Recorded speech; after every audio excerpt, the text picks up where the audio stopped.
Mas a fome e a sede de natureza espiritual nos fazem ter vontade de morrer, de desaparecer, de sumirmos, de nos suicidarmos, de nos extinguirmos. É isso que o testemunho humano faz. É isto que eu sei, e quem quer que tenha experiência com o mínimo da natureza humana sabe também. Sim, não será sede nem de pão e nem de água. Mas eis que vem dias em que eu enviarei sede. Sede de ouvir. Sede de ouvir o Evangelho. Sede de ouvir a palavra do Senhor. No mundo inteiro. Sede de espiritualidade. As pessoas terão meios, recursos ou não. Podem habitar na parte do mundo que dorme e acorda com fome. Mas a si mesmo com sede. E haverá aqueles que morarão e residirão nos lugares onde não se tem falta de nada, onde o planeta Terra já é uma ficção em realização plena, mas ainda assim sede.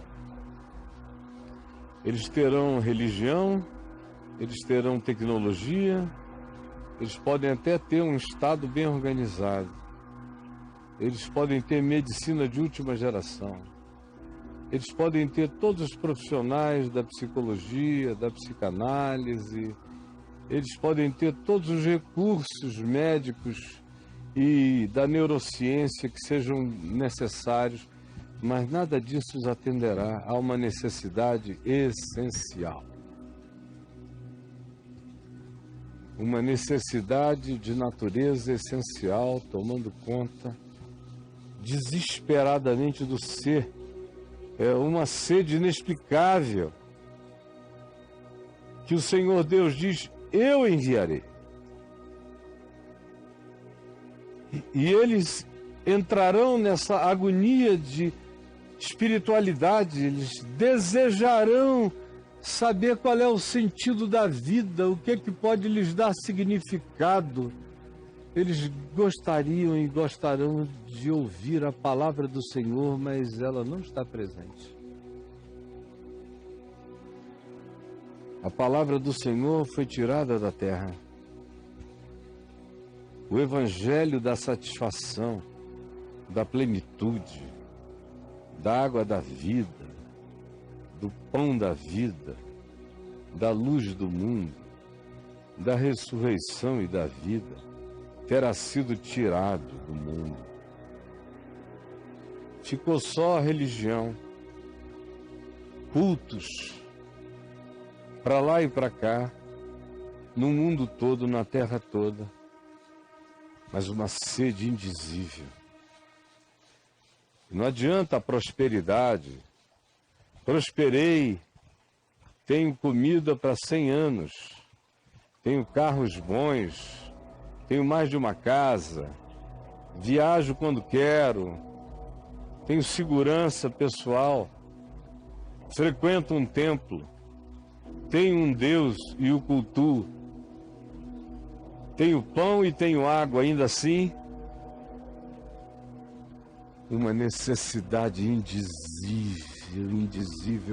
impreenchível, uma sede do que possa ser a lei da vida, a palavra da vida para o coração humano. E então se diz: andarão de mar a mar, buscarão palavras, espiritualidades, gurus, filosofias, sabedorias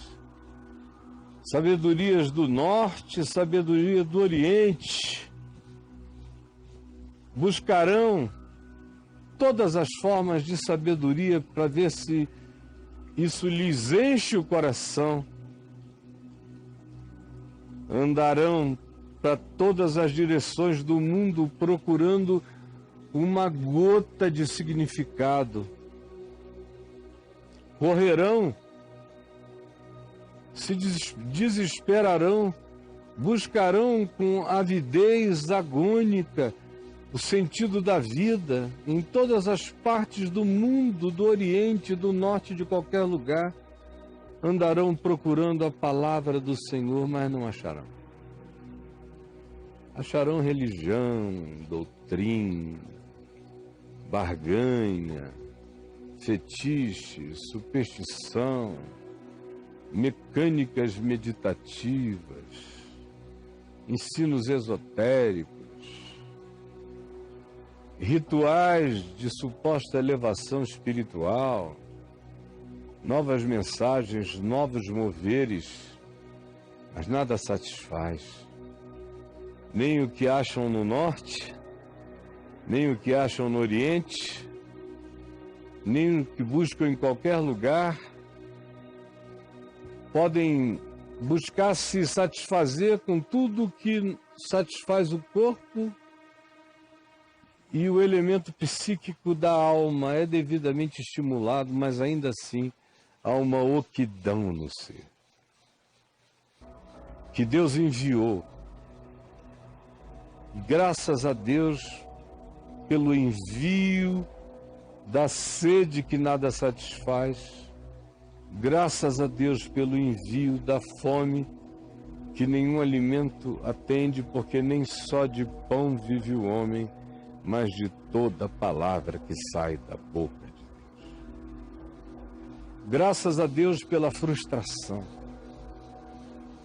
de buscar no norte, de buscar nas culturas orientais, de buscar em todos os lugares e não achar. Porque o coração lá no fundo sabe que o que ele busca, nenhuma religião tem para oferecer. Ou ele encontra isso em Deus, ou ele não encontrará em lugar nenhum. Os mediadores de Deus, os mestres de Deus, os gurus de Deus, os sacerdotes de Deus, são apenas miragens e assombrações e fantasmagorias e hologramas do engano, mas não satisfazem, porque o que o espírito humano nessa hora necessita é de Deus mesmo. Deus em Deus, Deus para ele, ele em Deus, ele com Deus, ele Deus e mais ninguém, porque há um só Deus e um só mediador entre Deus e os homens, Jesus Cristo, o homem. Por isso Jesus disse: a ninguém chameis de pai espiritual sobre a terra, nem de guru espiritual, nem de mestre espiritual, porque um só é o vosso guru, o vosso mestre, o vosso pai. É só esse sublime e que habita a luz inacessível, que todavia se revela ao quebrantado e contrito de coração. Somente esse tem o poder de atender à fome essencial do ser. Por isso é que esse texto é tão universal, tão global, morrendo de sede, sem a palavra do Senhor. Aí é remédios sobre remédios. São pessoas dopadas de dia e de noite. Dopadas para acordarem, dopadas para dormir. Senão não aguentam a vida. Quase todo mundo tem que ter um terapeuta particular para ter aonde despejar a sua vontade de morrer ou a sua falta de sentido para ser. Frequentam as igrejas, deixam dinheiro nos altares, participam dos cultos, cantam e saem vazios, ocos, com borboleteamentos angustiosos na alma para lá e para cá, e perguntam: por que Deus não satisfaz o meu ser? Porque você confunde a religião com Deus, e Deus não tem nada a ver com o que você faz na religião. A prova disso é que no verso 14 se diz que esse povo aqui é um povo que juravam pelos ídolos. Os que eram de Samaria juravam pelos ídolos de Samaria, pelos cultos de Samaria, e dizem: como é certo viver o teu Deus, ó Dan. Vocês vejam que tudo isso é vivido na presença de Deus e de deuses e de religião. E ainda, como é certo viver o culto de Berseba. Foi a cidade ao sul de Israel onde Abraão viveu muito tempo e que se tornou um lugar sagrado, lugar de cultos. Como é certo viver o culto de Berseba. Estava lá presente. Assim mesmo, todos esses cairão e não se levantarão, não terão força, não terão forças para se porem em pé. Podem cultuar o que quiserem, o vazio vencerá vocês. A sede da verdadeira espiritualidade matará vocês até que vocês entendam que nem só de religião e nem de pão vive o homem, mas sobretudo da palavra eterna que sai da boca do pronunciador das boas novas, daquele que disse: o Espírito do Senhor Deus está sobre mim, pelo que me ungiu para evangelizar aos pobres, para proclamar libertação aos cativos e restauração da vista aos cegos, para pôr em liberdade os oprimidos e para anunciar o ano aceitável do Senhor.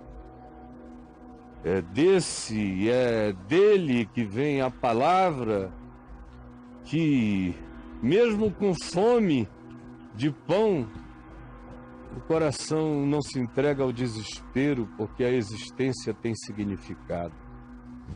Mesmo com sede de água, a pessoa não se entrega ao suicídio, porque a vida tem a certeza de um borbulhar que salta para a vida eterna, de uma significação maior do que os sentidos pelos homens atribuídos às coisas, como aos cultos, que nunca serão o bastante para atender a demanda espiritual do ser. E assim se diz naqueles dias, nesses dias que vêm, e eu digo a vocês, nesses dias que vêm, e já chegaram, cada vez mais, porque conquanto essa profecia de Amós tenha se cumprido nos dias dele, e em dezenas de outras ocasiões, essa palavra nunca foi tão universal, tão adequada, tão literal quanto é hoje.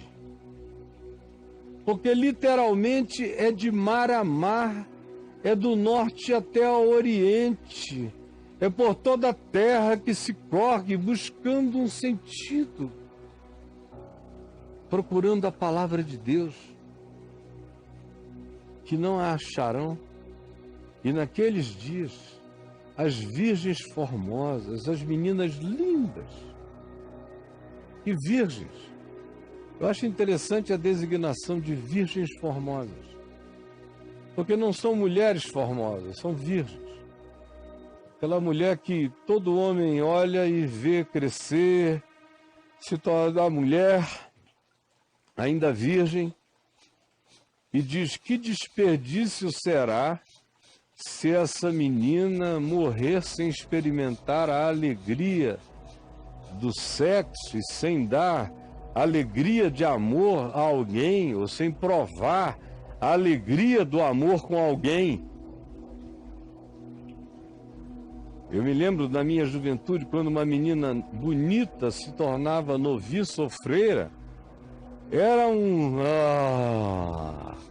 geral entre os meus amigos lá em Manaus, onde a religiosidade católica era muito mais forte do que no Rio. De vez em quando uma menina linda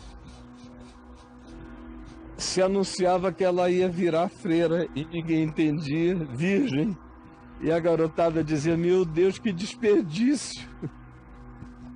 Pois é, aqui a ideia é a mesma.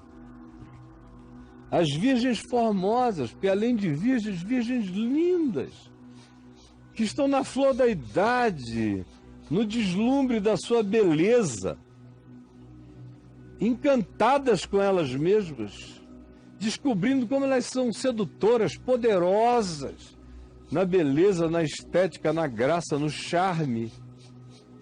É uma idade onde tudo é vaidade e correr atrás do vento, é a primavera da vida com a sua vaidade colorida. É o tempo mais difícil de fazer alguém pensar em espiritualidade, em significado para a vida, em sentido para viver. É nessa hora da virgindade bela. Quase todo mundo quer deixar isso para outra hora, para outro momento. Mas o profeta diz, até no extremo da satisfação humana, da alegria humana, da ilusão humana, da vaidade humana, na primavera da vida, das virgens lindas, formosas e maravilhosas, até elas desmaiarão. Não é de carência sexual nem humana, não é a carência de homem, é carência no espírito, como a gente está vendo. Meninas lindas se cortando, se ferindo. Meninas lindas se suicidando. Outro dia eu estava vendo uma sequência de meninas lindas que apareceram os rostos na internet como tendo se suicidado. Só garotas bonitas, maravilhosas, lindíssimas. Os pais ficam chocados, porque dão tudo, mas ainda assim tem uma ansiedade inexplicável, tem uma fome, tem uma sede, tem uma avidez que não vem de nenhum dos interesses imediatos, é algo que transcende o espaço-tempo, é algo enviado desde a eternidade, é um buraco escavado pela divindade no coração de todo ser humano, até das virgens formosas e dos jovens fortes, viris, querendo se validar pelo seu poder de multiplicar conquistas. Virgens formosas e jovens viris desmaiarão de sede, desmaiarão de busca de sede espiritual. Inclusive os religiosos da denominação de Samaria e do culto de Berseba, todos esses cairão de angústia, como a gente está vendo, infelizmente, a quantidade dos sacerdotes do culto de Samaria, do culto de Berseba se suicidarem ou ficarem zumbis de tanto que se medicam para suportar a agonia de existir sem sentido. Não adianta mais o que o profeta está dizendo em nome de Deus, é que chegará a hora em que todas as nossas tapeações não nos enganarão mais. Não adianta dizer que é falta de pão, que é falta de comida, que é falta de religião, que é falta de qualquer coisa. Chega uma hora, e já chegou, em que Deus mesmo envia esse vazio para a alma humana. É a única e melhor chance que o ser humano tem de encontrar a palavra do Senhor. Não é buscando em lugares nem no norte nem no oriente. É sabendo que essa palavra do Senhor só pode ser encontrada aqui. Essa sede é no interior e essa palavra só cresce dentro da gente. Ela não é um livro. A palavra do Senhor não é um livro. Senão eles podiam achar o livro em qualquer lugar em Jerusalém. Não é o livro, não é a Torá, não é o conjunto da literatura judaica. Não. Nem é tão pouco o Novo Testamento, é encontrar para você despertando você, acordando você, ressuscitando você, regenerando você, regenesificando você, recriando você e enchendo você de Deus, do Espírito Santo, da certeza da vida eterna, da certeza de que você já passou da morte para a vida, da certeza de que você é santuário habitado pelo Espírito de Cristo, que em mim habita Cristo. Jesus não é um conceito, nem um aprendizado, nem algo que academicamente eu internalizei e que mora no meu cérebro. Não, o Cristo ressuscitado me habita, o Espírito de Cristo me habita. Eu sou selado por esse Espírito da promessa. Ele é o penhor, a garantia que Jesus me deu de que eu não seria deixado órfão. Ao contrário, ele voltaria para mim, para que aonde ele esteja, eu esteja também. Foi o que ele disse. E a garantia disso é o Espírito que me habita, que vence o vazio, que vence a fome, que vence a sede existencial, que me atende mesmo no sequidão de estio, mesmo quando não há nenhuma validação humana, mesmo quando tudo e todos são contra mim. Eu estou satisfeito, eu bebo dessa água, eu sou habitado por esse alimento eterno. Meu corpo cansa, meu cérebro envelhece, meus neurônios diminuem, minhas pernas já não são as mesmas, nem meus braços, nem meus olhos. Todavia, eu nunca estive melhor. Todavia, nunca tive mais força. Todavia, nunca estive mais suprido. Todavia, nunca provei contentamento maior nem mais crescente. Todavia, nunca tive tanta paciência, nem tanta certeza de que os dias maus passam. Mas essa presença real fica. E ninguém a mexe, ninguém a retira em mim, ninguém a fustiga de mim, ninguém a decreta contra mim.